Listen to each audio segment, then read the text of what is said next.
So, have you ever wondered how much money you need to make to be able to afford a $700,000 home in Washington, D.C.?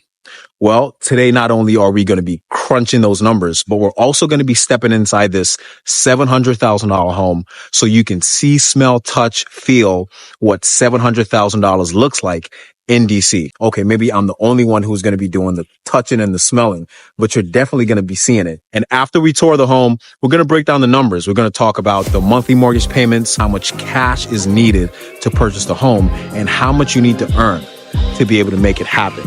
And we're getting after it right now.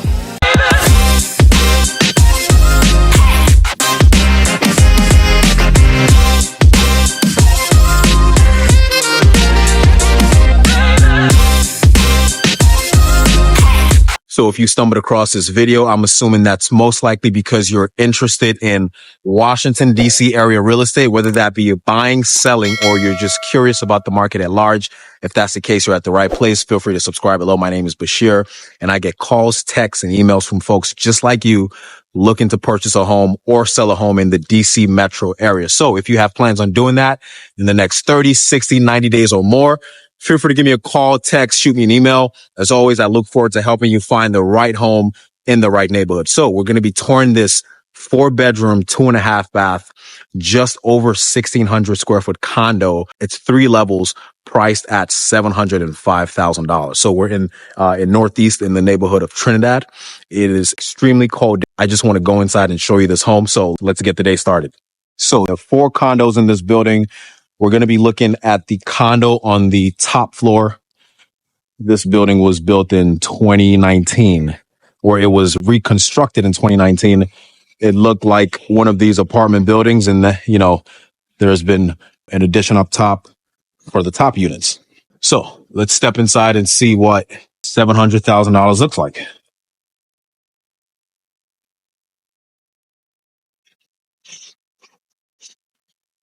Okay.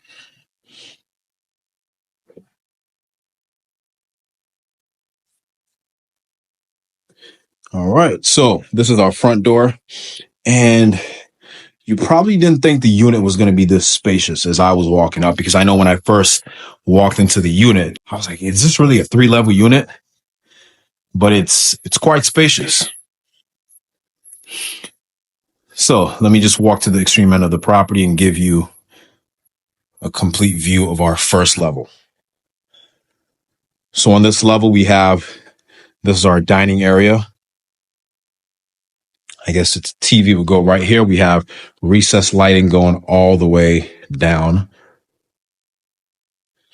which really brightens up the space. We also have this outdoor space right here, and all the unit owners park right there. There are 4 spaces, and each unit owner gets 1. So what I really like about this unit, this unit has, it has quite a bit of character. I like the crown molding right there. And I know for sure the builders didn't put that when they built this in 2019. They didn't put that right there. The person who bought this unit back in 2019, 2020, they probably thought, you know what? I want some character in my unit, so I'm going to install these. All this. Builders don't, build condos in DC with these kind of designs. It's just not a thing. Trust me. Okay. So we've got the white oak floors. This is our dining area. And you can see the pendant. Sorry, not the pendant. That's our pendant light right there. The crown molding goes all around. Got this nice long island with additional space for seating. Down here, we've just got a water heater. I guess they had you were using that as a storage cabinet as well.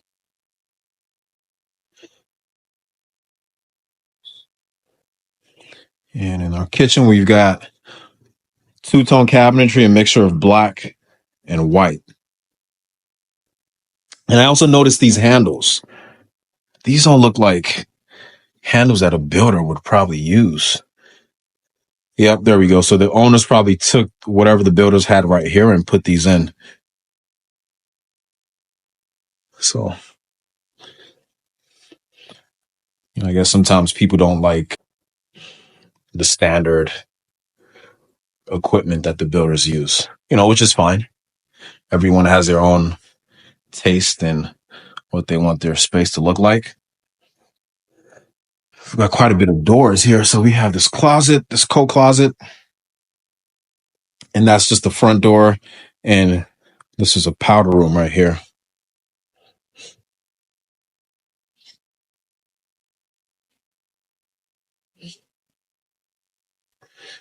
Huh. A tiny sink.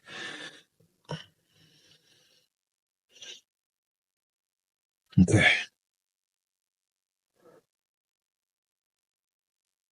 So let's see what's behind. Oh, for appliances, it's just standard GE appliances, the refrigerator, the stove, and our dishwasher, right? So we've got this herringbone design for the backsplash. Okay, so let's see what's behind these barn doors. What do we have here? Okay, so we've got a bedroom. So this is staged as an office. Could definitely pass the bedroom test because we have pretty nice sized closet right there, and you got these two large windows.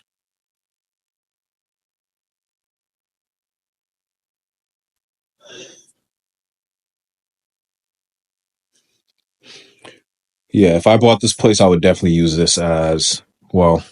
I'm not going to say definitely, but it could be used as a bedroom because there's a lot of stairs in this property, and just having a first floor bedroom. If you had family members staying over or whatnot, hey, it's a perfect guest bedroom. All right, so let's head upstairs.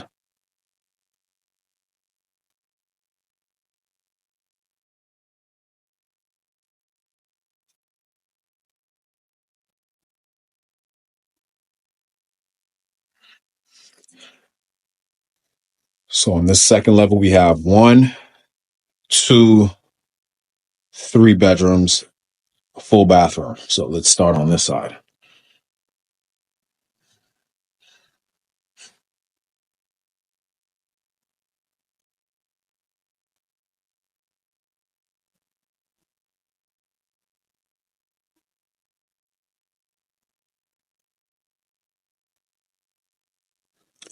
Pretty high ceilings and got pretty decent closet space. You've also got this balcony.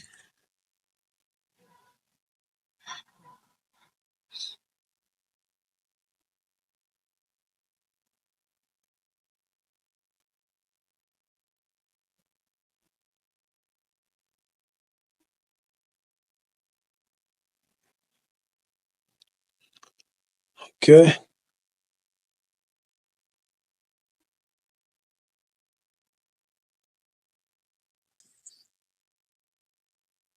Our washer and dryer.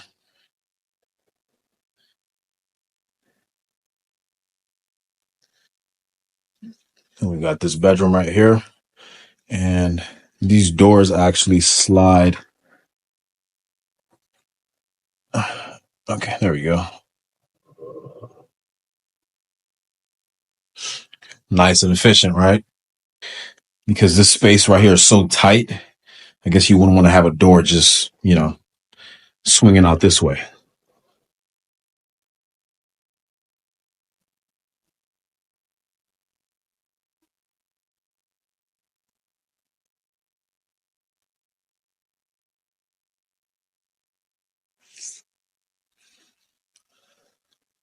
Okay. Bedroom number two. This is our first full bath.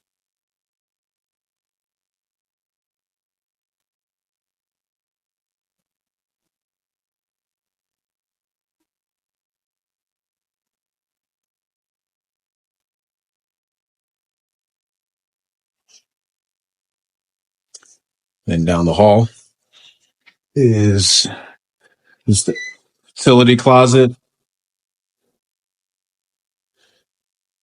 This is the main bedroom. So every room except that middle room has some sort of, well, I mean, this isn't really outdoor space. It's just a sliding door. Okay, so I guess that's the only bedroom with outdoor space, the bedroom down the hall. Okay. So it's our closet right here. And these can't be built in, are they? I mean, no.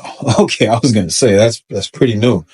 Never seen that before. But just they match the closet door. So I thought for a second, almost got me. We've got some shelves in the corner right there. Those are built in for sure.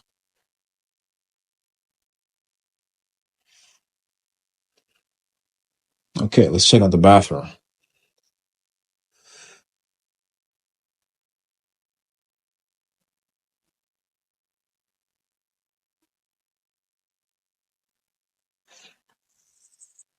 We've got our tub, shower.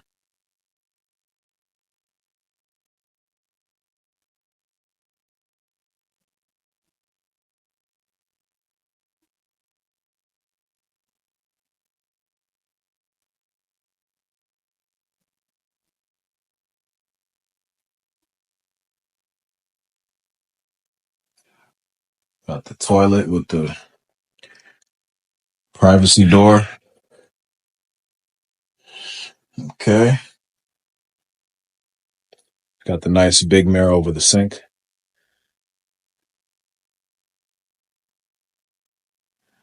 So we got these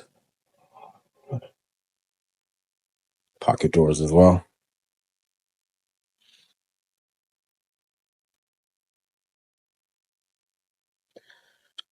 Okay, so let's head upstairs to the final level and see what we've got. This is going to be our rooftop deck. So it's really only 2 levels of livable space. I'm trying to figure out how do I come out here without getting my shoes wet. Jeez. Okay, let's see how we can make this work. Okay.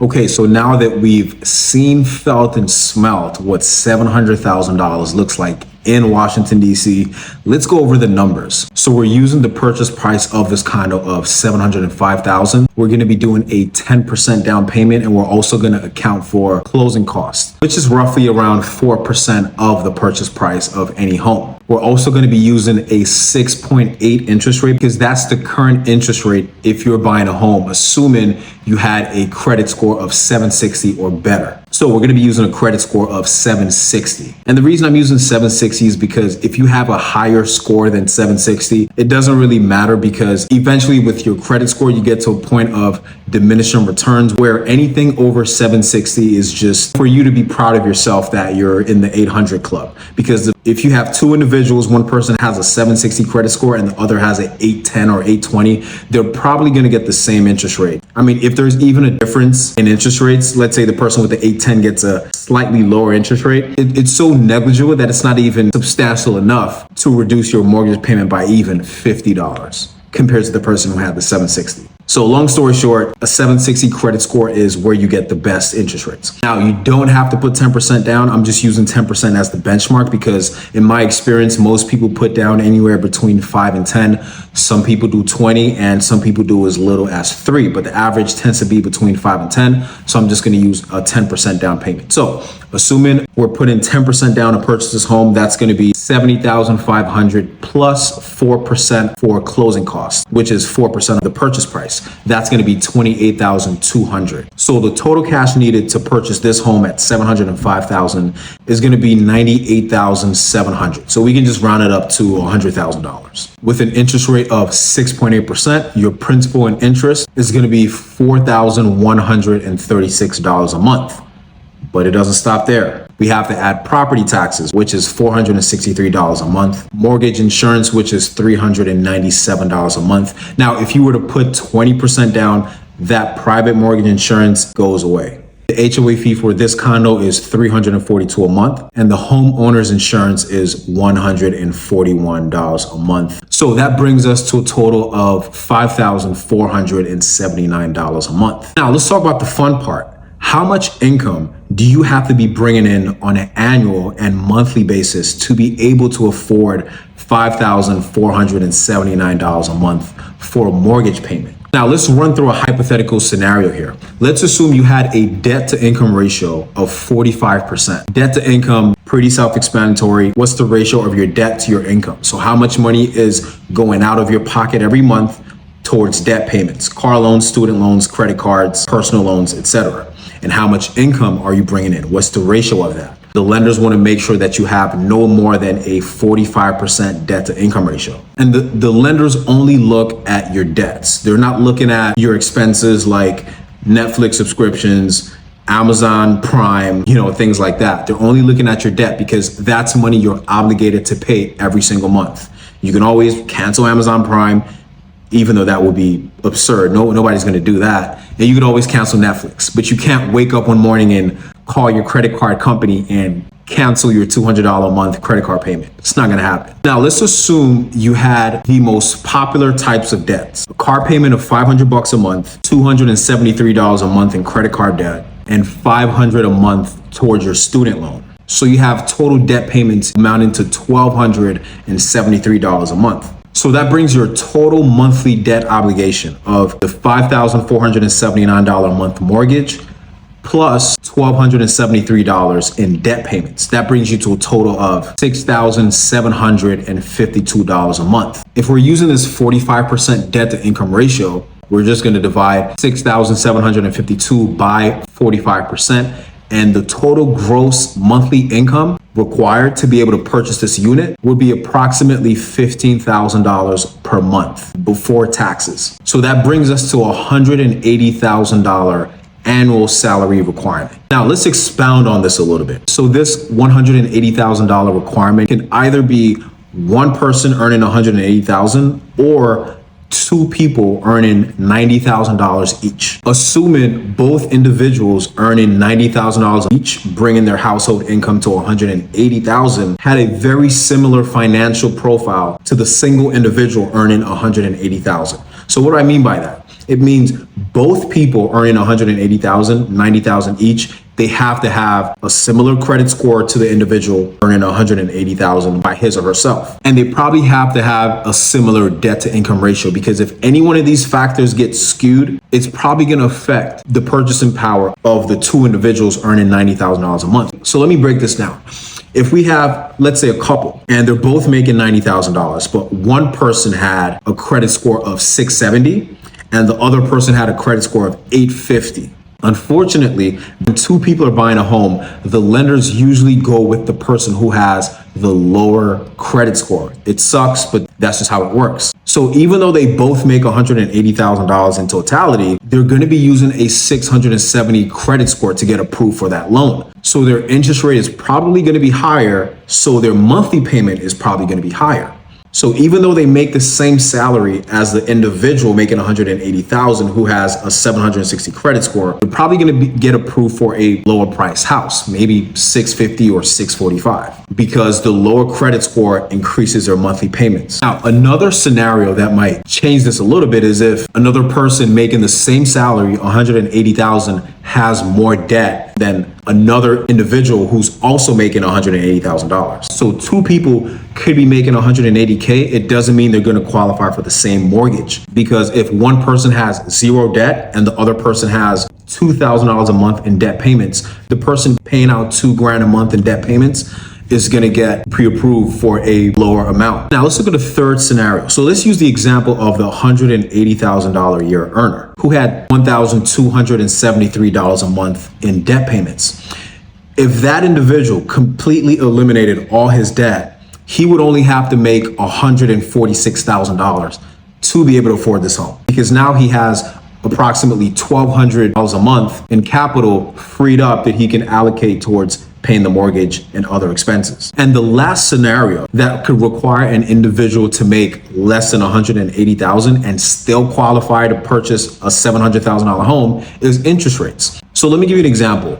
3.5 years ago in 2021, when interest rates were at their lowest they've ever been, 3%. Let's go back to that 180K per year earner. Let's assume they were buying this home with a 3% interest rate instead of today's interest rates of almost 7%. If that person was to buy this home 3 years ago at a 3% interest rate, the mortgage payment would only be a little over $4,000 per month compared to the $5,400 a month in 2025 with a 6.8% interest rate. That is a substantial amount. So in that case, if everything else stayed the same, he would only have to make $146,000. Now, let me just say this. I don't think interest rates are ever, at least for the foreseeable future, I don't think they're ever going to go back down to 3%, but I do think they're going to come down from the highs that they're at now of around 7. I think a healthy place would be around 5, maybe 5.25, but I don't think we're going to see that, maybe not up until 2026 or even 2027, but that's just my prediction. So assuming we had a more normal interest rate of 5.25, 5.25, the mortgage payment for this house at $705,000 would only be $4,800, which is about $600 less with today's interest rates. So there we have it. To be able to afford a $700,000 home in DC, you're either going to have to be making $180,000 on your own, or you and a spouse would have to be making collectively $180,000. It could be one person making 100 and the other making 80, or two people making 90, or whichever amount brings household income to 180,000. Now, just a quick note, I'm not a lender, I'm not a financial advisor. These numbers are just based on hypothetical situations. If your financial profile was somewhat similar to the examples I gave, these are probably the maximum figures a lender would approve you for. And also keep in mind that lenders use your gross income when they're determining how much money they'll give you for a mortgage. So just because a lender approves you for $700,000 doesn't mean you have to use the entire balance, because you still need to account for what's left over after taxes and expenses, because you want to make sure your monthly mortgage payments are manageable and you're not stretching yourself too thin just to make the payments. Because conventional wisdom says you don't want your monthly mortgage payments to exceed 30% of your income. Now, I know in this economy that's easier said than done because housing has become so expensive, but just keep that in mind as you plan. Ultimately, I trust you make the right decision for you and your family. As always, I'm here to help however I can if you're looking to buy a home in the DC metro area, whether that be DC, Maryland, or Virginia. If you have plans on doing that in short order, my contact details are below in the description and also pinned in the comments. Feel free to call me, text me, shoot me an email if you have plans on buying or selling a home soon, and I'll catch you in the next video.